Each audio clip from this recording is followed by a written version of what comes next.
AT&T Fibre Complete Self-Install Guide. Hey everyone, in today's video I'll show you how to self-install AT&T Fibre Internet from start to finish. The process is simple, but placing the gateway correctly and activating your service the right way will help you get the best speeds immediately. Let's begin. Alright, so to start you need to unbox everything, of course. In your AT&T Fibre self-install kit you'll find the AT&T gateway, the power cable, the green fiber connector, and an Ethernet cable. Keep everything nearby so we can move through the setup smoothly. Then you just find a AT&T Fibre wall port in your home. It's usually a small white plate with a green fiber connector or a small optical port.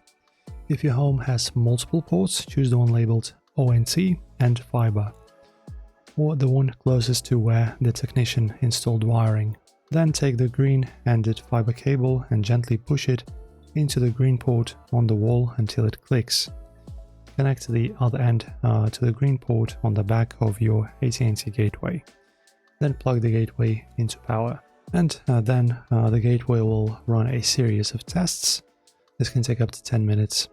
You're looking for a solid white light. That means your fiber connection is active. If it's blinking red, double check both ends of the green fiber cable.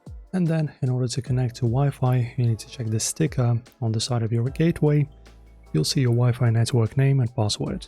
Connect your phone or laptop to this network. And then open a browser and go to att.com/activate. If activation doesn't open automatically, type it in manually. Sign in with your AT&T account and complete the activation steps. Once done, your fiber network goes fully live. And that's it. Your AT&T Fibre is now fully installed and ready to use. If this guide helped you, hit like and of course subscribe. And also comment below what speeds you're getting. We're really curious about that as well. And I will see you soon, guys. Thanks for watching.